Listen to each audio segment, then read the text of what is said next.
Just want to welcome everyone. I'm Evan Wolff. I'm the co-chair and partner at Akin Gump.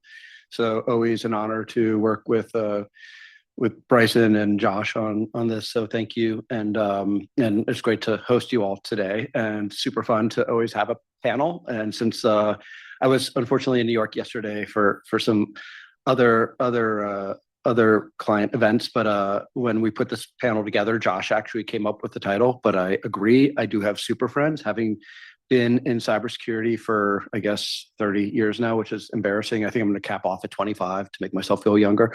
I will say, the one thing that sort of carried the community along is sort of the friendships, and so since I was on a train yesterday and had some time, I started playing around with some AI engines and have some great caricatures of my super friends sitting next to me that I will point out, starting off with Megan, and I'm not going to put them in front of everyone, but they'll receive them privately, who really is the Wonder Woman of cyber, and has been, not only does she have a magic lasso that with her equal amounts of EQ and IQ that allows everyone to sort of take reasonable approaches to things, and brought community together over many years and decades, but that's definitely true. And then sitting next to me is Steve Elovitz, who is definitely the Batman of my ecosystem and in cyber, in that he has lots of tricks and has been able to, after a very successful 10-year run, building up the services program at Mandiant, has decided to sort of reinvent and actually do things differently in his bat cave at Palo Alto. So there's a theme for next year's RSA for you.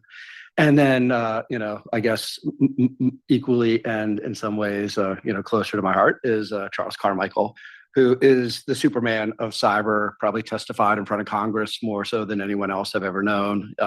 He's a professor with me at Columbia University. We've been working on incidents together for 14 or 15 years, but we're not counting. And, and really has sort of been the rock of our community in terms of IR and reasonableness and a good friend to me. So yes, well, that all goes to their heads. I'll let Megan sort of introduce the panel and run things from here. Thanks, Evan.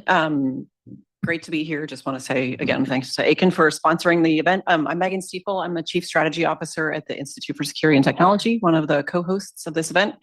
And I am delighted to host this conversation, or co-host this conversation. Evan and I are going to try and seamlessly moderate the conversation. I initially had it because I didn't see that he actually put an actual title on there. I had it as "There's an AI wolf at your door," because I do feel like, especially for the OT ecosystem, this thing really is like a wolf. Is it a benevolent wolf, or is it something evil and it's going to eat everything? All of the above. So we're going to take this conversation really in three parts. First, we're going to talk a little bit about where the attackers are from the front lines, as you just heard, either in a bat cave or in a cloud with Charles. Then we're going to talk about kind of where the defense space is and how defenders are leveraging AI to hopefully fight off the wolves. And then think about the future state. I think it probably goes without saying that this community is among the cyber defenders community that has had no rest for many years. And I feel like that pace has just exponentially increased, especially over the past 6 months, and even over the past 6 weeks, and even over the past 6 days. So, and maybe even the past 6 hours. So I just also want to say thanks to everyone for all of your commitment to trying to protect our democracy and our way of life. So with that, you already heard about everybody's backgrounds. You can read more about them online. I'm going to turn first to where we are with the attacker space and look to both Charles and Steve to talk a little bit about where we're seeing the threat landscape evolve, which seems like is, as I said, kind of constantly evolving. But where are you seeing things really change most exponentially? Sure. So maybe just let me level set a little bit. So at Mandiant, we respond to north of 1,000 security incidents every year. We are also part of Google, and we've got visibility into the AI solutions that Google's creating, and we get to see how our adversaries abusing the infrastructure or trying to launch attacks from it. Today, for the most part, most AI-based intrusion operations are still relatively nascent. Adversaries are still trying to figure out how do they use AI, just like every organization is trying to figure out how they better use AI to gain more efficiencies and optimize things. We are seeing AI being leveraged in all the phases of the attack lifecycle. So we see it being used from a social engineering perspective. We see adversaries developing exploit code using it. We see adversaries stealing large tranches of data from organizations and then using solutions like Claude to review terabytes of data and help them prepare extortion notes, because Claude does a really good job and AI models do a really good job of reviewing very large data sets and understanding what is the business context and the impact of that.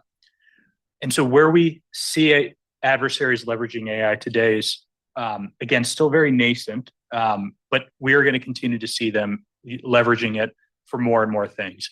So we believe that AI is giving adversaries a lot of scale. So teams of 5 with AI could do what teams of 100 without AI can do. When we look at truly agentic and autonomous attacks, yes, adversaries are trying to leverage Claude and other solutions to do that. For the most part, from a defender's perspective, what you'll see is a whole lot of noise, a whole lot of alerting. AI solutions will throw a whole bunch of exploits, try a whole lot of accounts, scan a whole lot. And so it's very obvious to the other side, people that are defending networks, that there's an autonomous attack being launched against them. But over time, we'll start to see more sophisticated activity using AI. We're not there yet, but we'll see it probably in the next 3 to 6 to maybe 12 months or so. Probably the main thing that's changed in the past 2 months is, the world is thinking about cybersecurity differently because of Mythos. Mythos is a very, very capable AI model that's helping organizations find vulnerabilities in the products that we've been using for the past few decades. Steve's team's using it. My team's using it. There's a number of organizations that are part of Glasswing. And just high-level summary, we were literally finding thousands of security vulnerabilities in the products that we use on a day-to-day basis. The operating systems that we use, the web browsers, the firewalls, the VPNs, the virtualization infrastructure. And so it's forcing us to find and fix as many vulnerabilities as we can before the adversaries have the ability to find and exploit them. And so the standard of care for building software is totally evolving right now. If you don't use AI to secure the software that you're building, or that the technology companies are building, then we're not doing the right job in building software for our customers. The other thing that we need to think about is, how do we address all the vulnerabilities that continue to be introduced? When you find we have found lots of vulnerabilities in Google Chrome. Fixing that is pretty easy. You hit the X button, you close Chrome, and you start it up again. In the Windows world, we've got pretty mature processes for applying patches. In the OT world, as you all know, it's really hard to upgrade software to apply patches. And so we do need to rethink, how do we address security patching, as the AI threats will make it much more accessible to adversaries. So Charles didn't leave me much to add there. I concur with everything. I'll add a little bit of specificity. So I'd say today, virtually every level of attacker, every level of sophistication is using AI to some extent. We see some of the lower technically sophisticated attackers leveraging it to generate deterministic automation code, right? So code to do the lateral movement, to disable antivirus, things like that, enterprise-wide. It's very obvious that it's AI generated because it's very well documented. And there's like emoticons inside the comments and everything. And these are things you wouldn't typically see an attacker put in their PowerShell scripts. As Charles said, we see ransomware that's obviously AI generated. About 6 months ago, we had a ransomware specimen that completely hallucinated a hashing algorithm. Didn't really exist. No human would have programmed their own hashing algorithm as part of a ransomware, but the LLM decided to do it. It'll work, sure, but it's just no human would do that. As far as like a purely automated attack, yeah, we're definitely seeing it on the edge. We're definitely seeing the noise. I want to reference one specific attack, which was done by APT28. That's the Russian GRU that we called Lame Hug, or the Ukrainians called Lame Hug, I should say. This was lame for LLM, hug for Hugging Face. Hugging Face is an online kind of marketplace where you can share models. Now, what this malware did was they phished a bunch of different government agencies across Ukraine, and the malware would then send observable information up to this model hosting in Hugging Face, like host name, who am I, NetScan, right? And then the model would send back the next phase of the attack. This was Quen 2.5 code, which is not a sophisticated model, right? The attack itself was very rudimentary, but it gave the Russians the ability to operate at a scale and target so many different organizations at once by outsourcing the most time-consuming phase of the attack to a model, right? They took the human capital way down on this attack. I expect we're going to see a lot more of that in the coming, 6 to 12 months, as Charles said, where you're going to see these purely agentic attacks that operate within an environment and will do the lateral movement. They'll do the reconnaissance, establish additional persistence, elevate privileges, find the data that the threat actor is interested in and steal it all by itself, and probably operating at a speed that we really haven't seen before, and at a scale we haven't seen before. So I think that's what's coming. But just if I could add 2 fingers, just because, like in class, I like to disagree with Charles at least once or twice. I agreed. Vulnerabilities at scale are not being used by threat actors right now, but companies are not able to patch at scale either. And even though I agree, web browsers are easy and everyone's used to Patch Tuesday, no company, even the 44 partners in Glasswing, are able to sort of patch at the level that we're able to detect. And that's going to be, I think, we've already seen some evidence of this, but it's going to have to be a long-term problem because it's so much easier to sort of detect a vulnerability than patch one for, not for highly efficient and amazing companies like Google that know where everything in their network is, but for pedestrian, even global companies that have messy networks that we spend our days with. Yeah, fully agree. Look, the challenge that we're all dealing with right now is most tech companies that are leveraging AI are literally finding hundreds or thousands of security vulnerabilities that either they didn't know about before, or now they're leveraging AI to be able to chain things together. So low risk vulnerabilities are now actually exploitable. And the fixes associated with that is just creating a whole lot of software engineering challenges.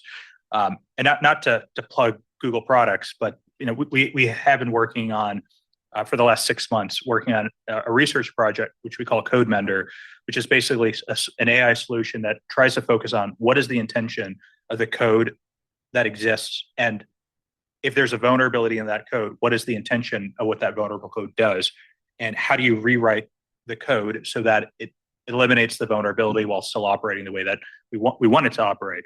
And so that, without sharing the exact stats, I can tell you that a high percentage of the code that Google writes today is being fixed using Code Mender to identify and to write new code.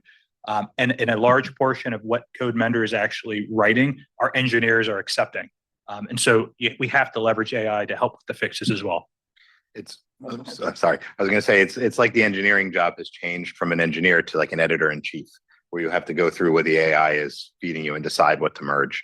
At Palo Alto, I was always impressed with Palo's app security and product security practices compared to the other type of firewall vendors out there. I think Palo's always done a really good job. We had a couple CVEs a year. Most, as you would expect, most of them were self-detected and patched. Within 3 weeks of getting access to Mythos, we released 26 CVEs. We are now using it across all 132 products. We're spending over $1 million a week on tokens to do this code security. And to Evan's point, how do more pedestrian companies scale to that? How do we move in that direction? I have ideas, but certainly $1 million a week of tokens is not going to be doable to most companies. All right, so I'm gonna ask you please to pause those ideas for a minute. Get to the defender space in a second here, but I think in the face of what it sounds a bit like are a bit of noisy attackers at this point, which does feel like a bit of the past repeating itself. But anyways, how does the current administration? This is a question for Evan to keep everybody else out of hot water. How does the current administration's particularly pillar one of its current strategy, cybersecurity strategy around shaping adversary behavior and what most of us read as potentially, as I pointed out recently, like it used to be that offensive activities were at the bottom of the strategy and now they're at the top. Yeah. So how does that sort of hit you and your clients, and I think also like with where's the risk? I assume the hit me was the pun of the day in that question. So I do think persistent engagement or the whatever you want to, whatever framework you want to use about the current administration or disruption, which is probably the best term to use, is it's an important. And in fact, I'll credit the end of the Biden administration. It was one of the pillars in the national cyber strategy that the Biden administration put out there as well. So it's nothing new to the community. We've been doing persistent engagement and hacking back and things like that at a national security level for a while. I think the idea that companies need to think about how we disrupt incidents, whether it's through legal processes like getting temporary restraining orders, through technical processes, as we are beginning to see with but we still have guardrails. We still have the Computer Fraud and Abuse Act. We can't violate that right now. We still have sort of requirements and liability protection. So that's another issue. So the answer is I think it's helpful. We are seeing, in fact, I'm working with the FBI on an incident right now that, a healthcare ransom or extortion matter, and they're, are they trying to do more to help us? Yes. Is there things happening behind the scenes? Yes. Could we? But we recently had a meeting with the FBI, and everything was not referencing anything that was discussed at the meeting.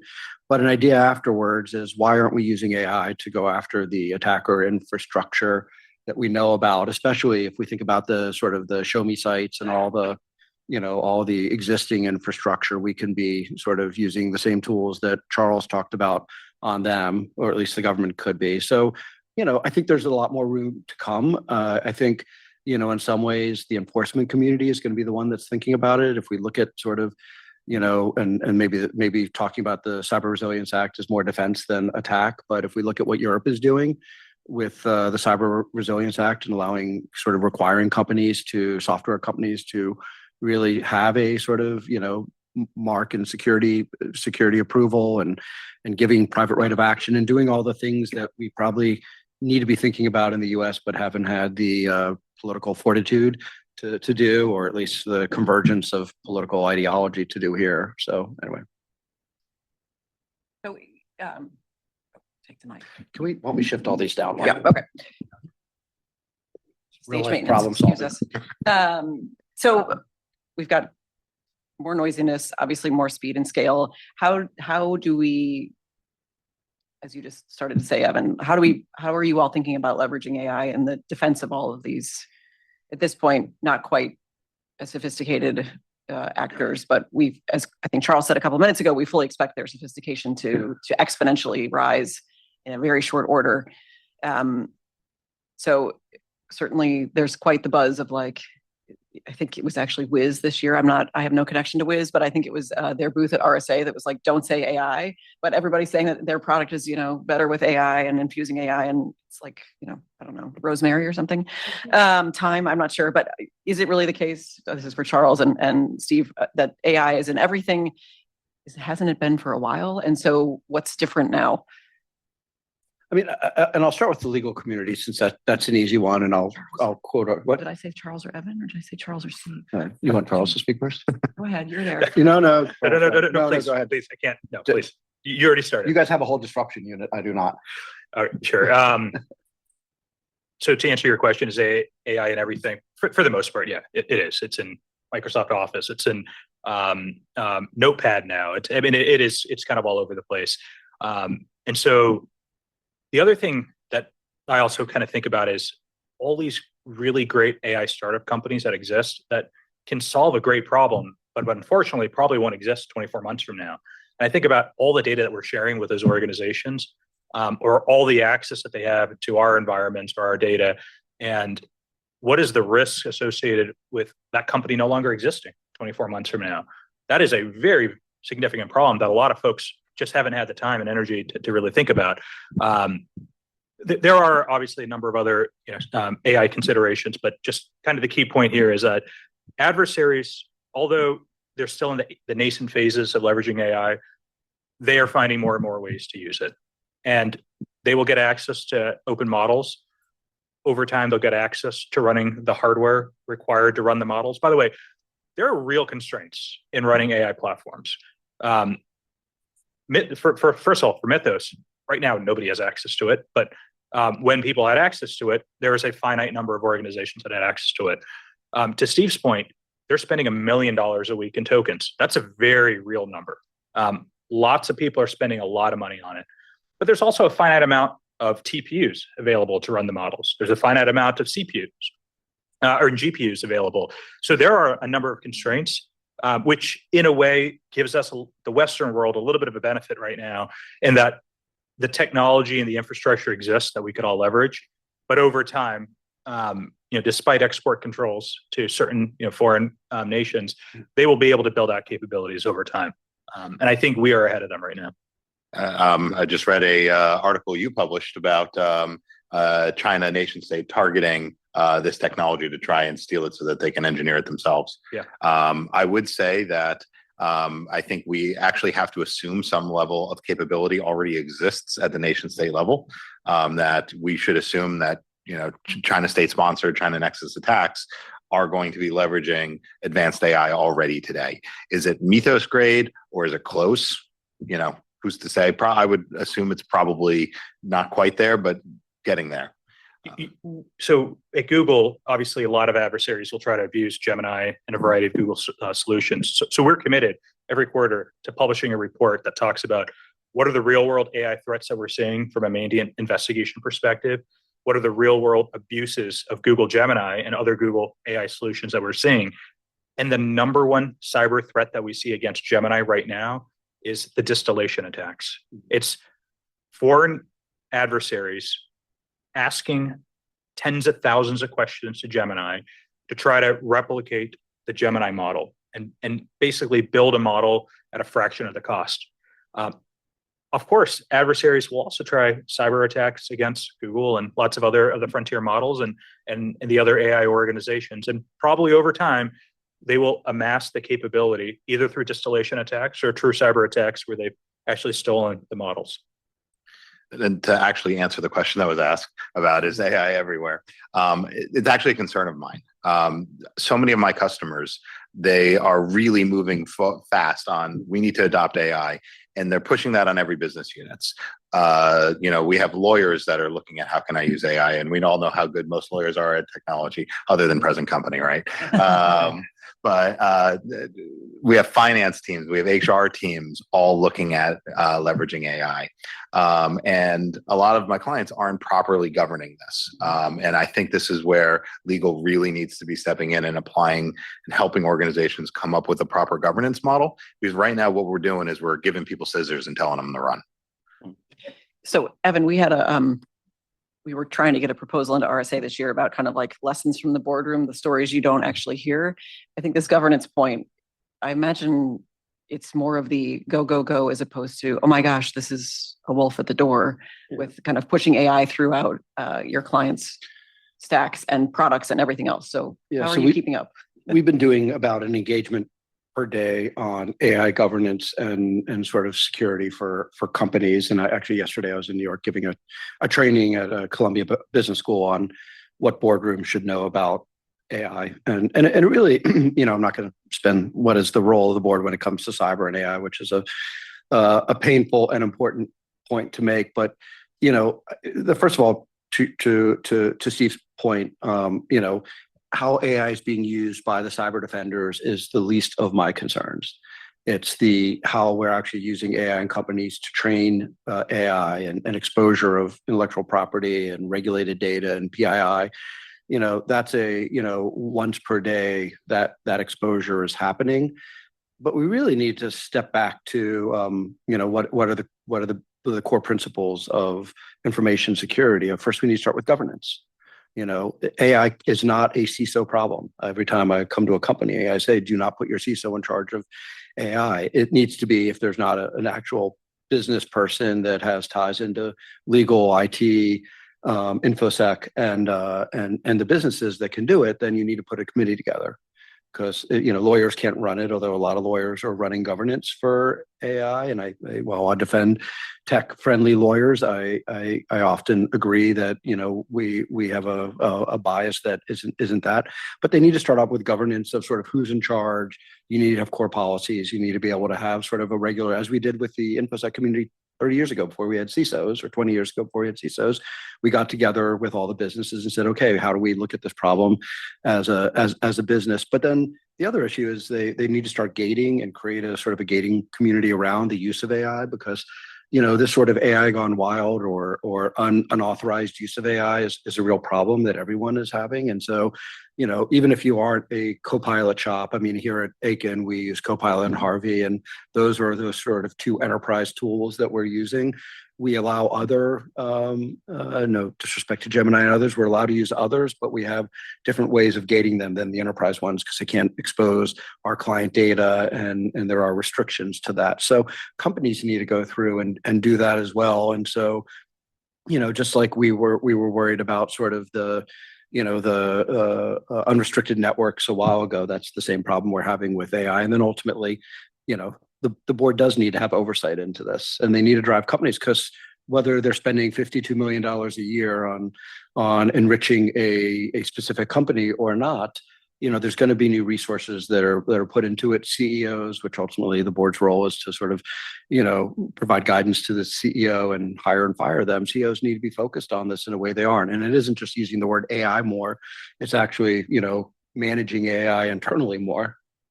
Is there a wide degree of recognition of the exposure of potentially regulated data and intellectual property that some of us who live in ivory towers and see it quite easily think that there should be? Or is this like, I mean, I would say we're back to when we began the searchable internet, since I'm sitting next to a Google employee, when Google, the last search engine, not the first one, entered the market, and we started having sort of intellectual property everywhere, and everyone was losing everything all the time. Once we started having all the indexing that Google and others were doing to make the internet work, we had to go through and unindex a lot of stuff. We're seeing that happen again right now with AI, I think, and we're sort of, this is the same problem, but with training data. Hi, Gwen. So I think you mentioned a second ago, Evan, the Cyber Resilience Act I almost said the UK, goodness, EU.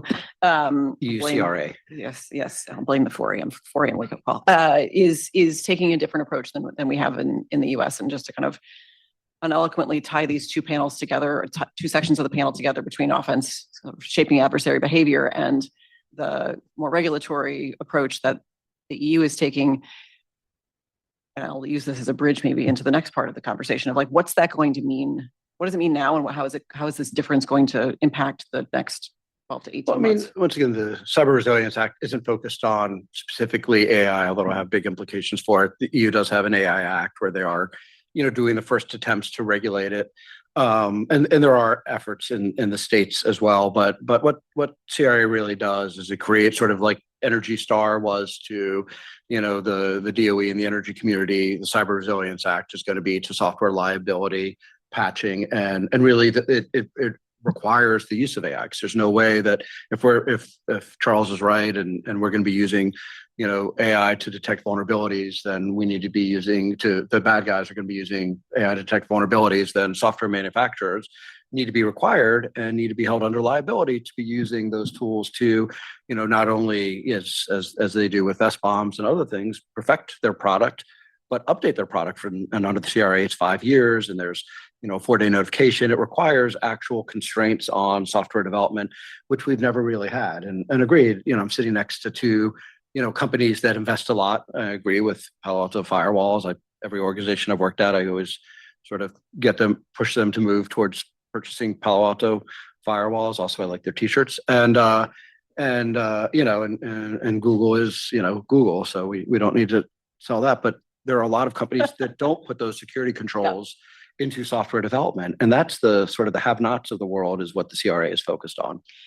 And I think, Charles, you mentioned 20 minutes or so ago about this idea that if you aren't using AI to develop more secure software, you didn't say this, but I'll say it, like, the due diligence has changed. So the due diligence has changed. The minimum has shifted. And I think, I do wonder though, like, as we're all sitting here in the US and Washington, DC, sort of how is this difference impacting your, not only sort of internal development space, but also your customers? Yeah.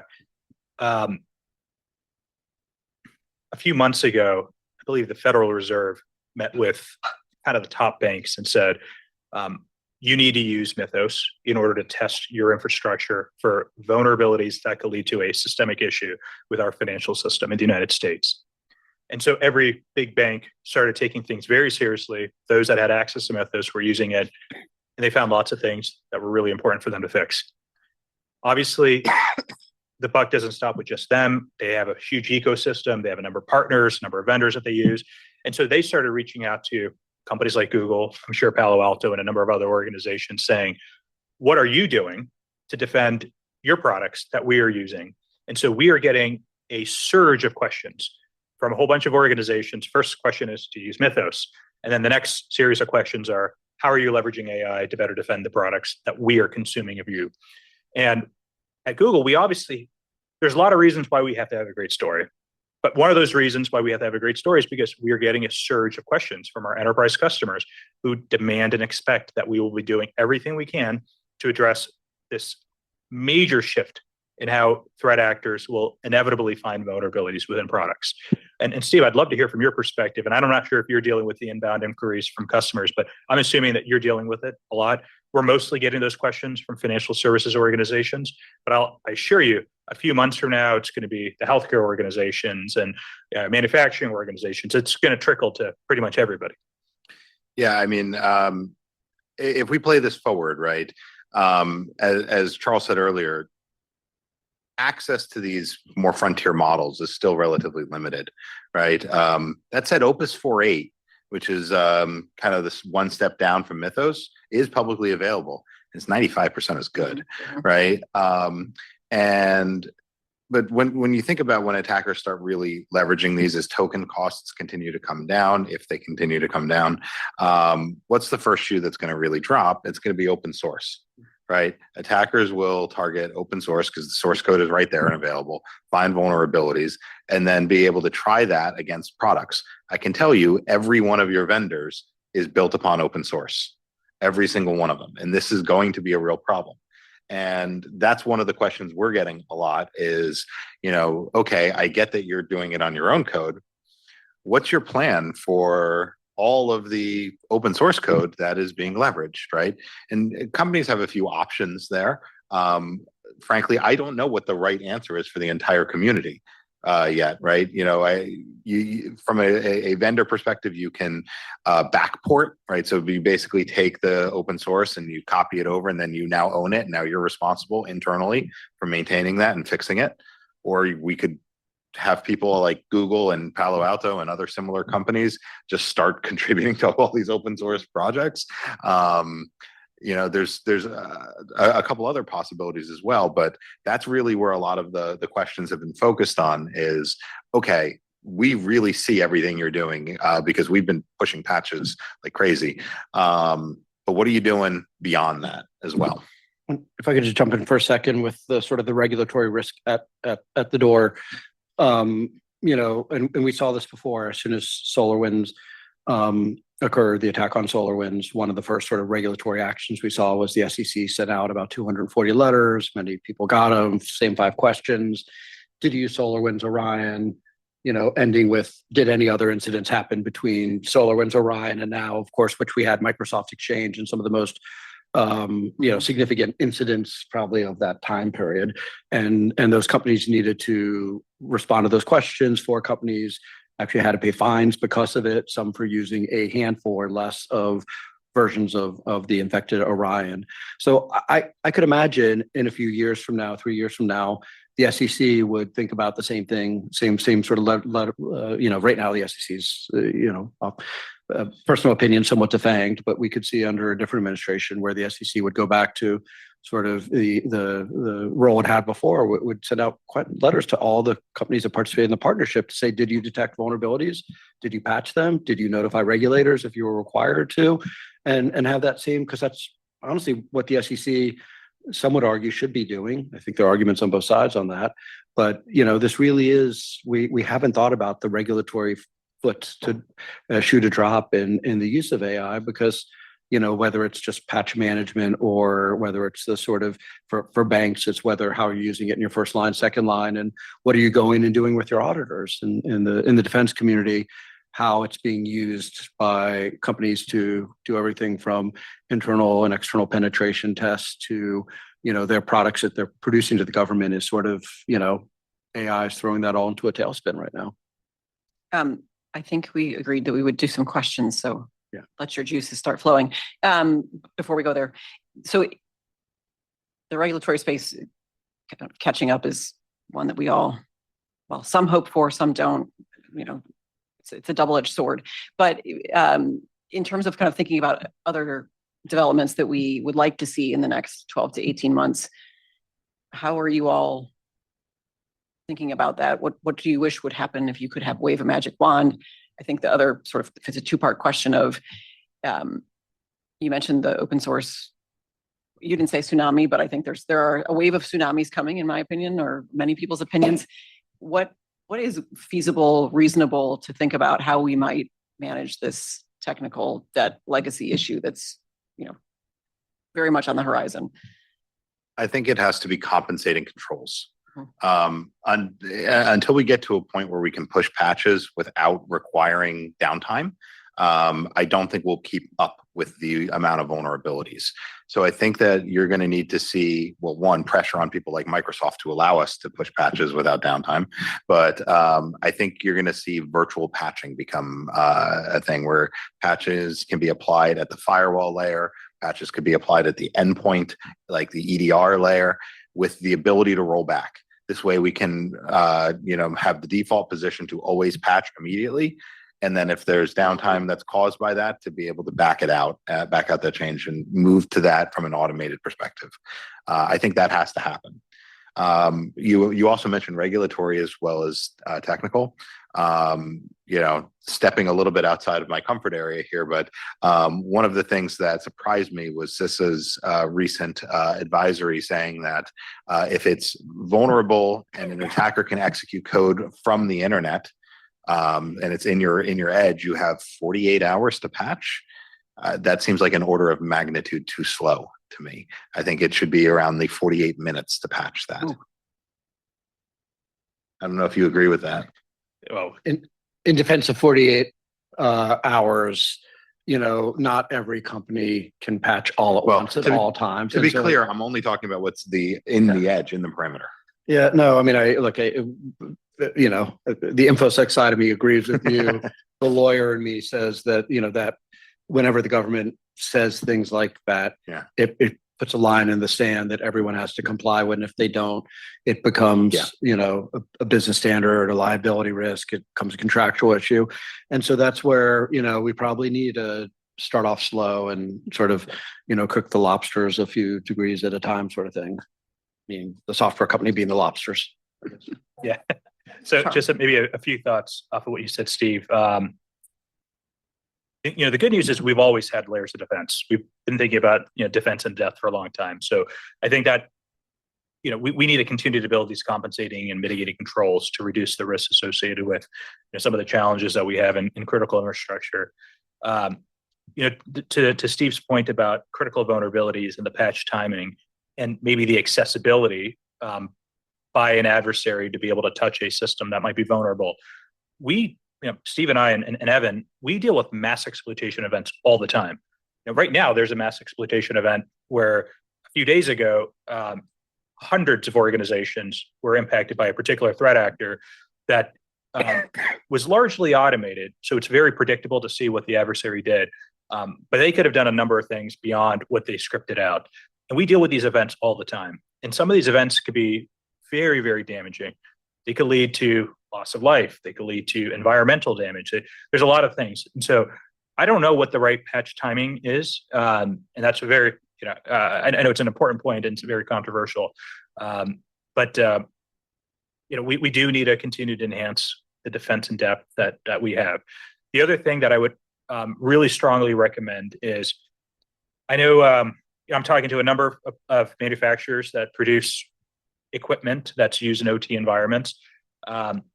We are finding thousands of security vulnerabilities in their products by leveraging AI. And realistically, we would have found thousands of vulnerabilities in their products by just using human analysts to find it if we wanted to look for it. But now we have the ability to look at scale using AI. And there's this dilemma that we're dealing with because we understand how difficult it is to actually deploy these patches. We fully get that.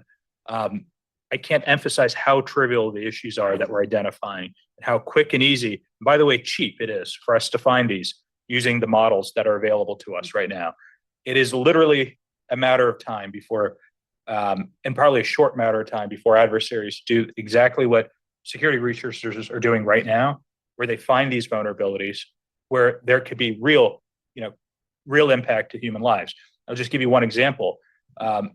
Just for fun, Steve and I, we used to work together. Folks on our team used to just buy random things from a Best Buy, just for fun, to test it out, to find vulnerabilities. They love getting CV credits and they love finding things. And so a member of the Mandiant team bought some military equipment that he was able to find online. And he found some very significant vulnerabilities that allowed him to remotely control autonomous vehicles. And I'll just leave it at that. We've been working with this vendor for some months to try to get things fixed. It's a very, very difficult process for them because from their perspective, they've end-of-lifed this. Yet it is still being used by the military in war situations. The ramifications of this is we could literally remotely control autonomous vehicles, this particular type of autonomous vehicle. Fortunately, we're the friendly folks. We're trying to fix it. These devices are used in areas of conflict right now. And it literally was a very trivial process for us to find it. I'm very concerned about adversaries with other intentions finding these same exact vulnerabilities. So ultimately, we need to have a carrot and stick approach. The stick being regulations that require companies, as we do in other liability protection. We have safety glass, we have bumpers, we have seatbelts. We need to have companies' requirements to, if they are selling products, as similar to what the CRA does, I think, in Europe, to have basic security standards around whether it's 48 hours or 48 minutes, we don't know, but there needs to be a regulatory piece. But there also needs to be sort of the carrots of safe harbor along with compliance. The government needs to be a better backstop to industry in doing this because the $1 million a week is not sustainable in the SMB market. And when you look at sort of the small, medium business market, when you look at sort of the bulk of, if we look at just the defense sector, 220,000 companies that are defense contractors and have to follow the regulatory requirements, the cyber maturity modeling certification, 1,000, a couple thousand maybe could speak to these guys and can implement things at that scale. The rest of them are companies with 250 or less employees or even 50 or less employees and aren't able to do that. And that's why we do need government to jump in here today on that. This will be my last question, and then we'll. I'll put it to evidence since I don't know if you do you think this moment that we're in will eventually be the moment where we cross that chasm to a more regulatory approach? Yes. I mean, I think we're beginning it. I am somewhat purposefully wearing my t-shirt today. Charles is used to my creative t-shirt approach to life, but this is my favorite conference where the hackers are dressed better than the lawyers. It's EFF, founded 1986, 1996. They took on a case on Bernstein, which was really whether code was treated under the First Amendment, whether code was like free expression, and government was trying to, wasn't allow the export, was treating it like a munition, the export of strong encryption. Eventually, the courts decided that secure code is not encryption and allowed it to be exported. And that actually coincided with my first job overseas, building PGP networks in support of civil democracies. And so it's a case that's personally important to me, but it also historically, where we are right now, 30 years later, is very similar to where we were with the beginning of sort of strong encryption and where we were in the late 90s and early 2000s. And, thankfully, we're not going to end up with the Clipper chip and all the sort of weird ideas we came up with, in all respect. And to the late and very important Mr. Stuart Baker, who advocated for some of those programs and was a huge part of our community. I think we can learn from some of those mistakes. But yes, we are at the beginning of what's going to be a really important moment. That's why we need to have more discussions around what is the right regulatory approach. This is why we need lawyers and policymakers into the heart and the intent of what critical effect is into this point. Because I'll quote the co-chair of my firm that says AI is not going to replace lawyers; it's going to replace lawyers that don't use AI, and that's absolutely the truth. That we need to be thinking about how we can sort of use this for good and for bad. Back to my superheroes analogy. And if I can just add one end thought to that, I'm optimistic. I think that the use case of AI is more applicable to defense than offense. It's just going to take enterprises longer to adopt it than it will for attackers to adopt it. So I think to the tsunami point earlier, we're currently in the calm before the storm to some extent. We're going to have a bad couple months. It might be a 6-month period, but then organizations are going to be forced, whether by regulation or just necessity, to start adopting this technology on defense. And I think it's better suited for defense than offense. So ultimately, I think a year from now, when we're having this same conversation, we're going to be looking at a much more secure landscape than we are today. Yeah, I'm going to echo that. I'm very bullish on AI helping defenders more than adversaries. That might change at some point in time, but right now it gives the defenders an upper hand. And by the way, we are two folks that probably more often talk about negative things about cybersecurity. We're very positive and bullish on how well AI is going to help defend organizations. I like ending on a note of optimism. John is in the front row and has a question, and maybe there's one more. How do we get there, right? How do we get this? Yeah. Work we've done with PQC and analysis, everybody's system. One of the avenues we're suggesting is if we start now with PQC, we'll have a paper last fall. They're accelerating their date of when full mass will be confident. Just followed suit. I think Microsoft just announced yesterday they've adjusted. So if you're an enterprise and you have tech debt, not only do you have an AI vulnerability threat, but you need to be prepared on where is our data. And one of the aspects I'll ask you to think about is long-lived data. The data that has a life that hungers. Welcome your thoughts, and I'll give you one example. Went for a new eye doctor, insurance card and a driver's license. Everything was cool until I got their form to fill out. I had to enter my social security.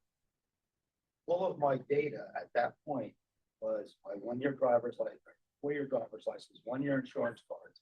But now on their form, I now gave lives till the end of my life. I have to start thinking about long-lived data for a piece for on that. So what would you think about PQC focus to help with that whole thing? Yeah, it's a really important topic. To your point, we think we're going to have some real advances in quantum by 2029. We don't know exactly how and when quantum might be able to break the AES 256 encryption right now.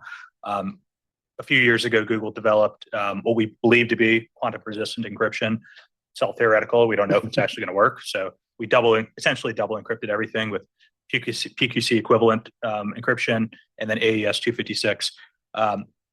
I do think PQC is a really important topic, but I think we're all hyper-focused on AI right now because that's the immediate threat. And I think very practical to answer your first part of the question of where we start.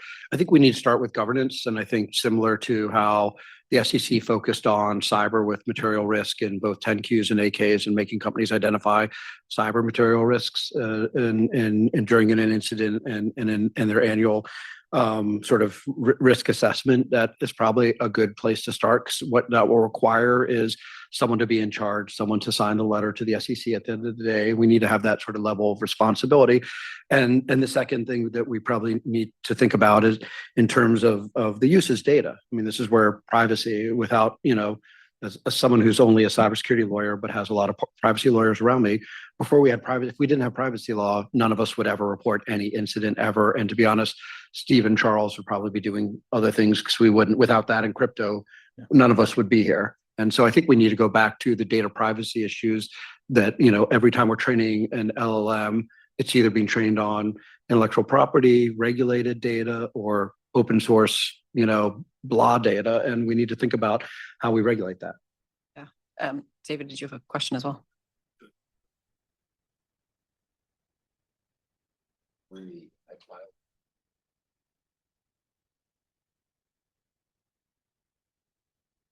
those macros.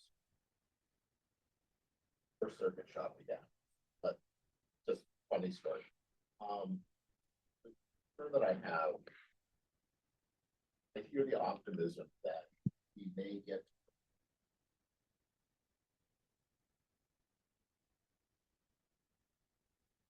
Or is the current.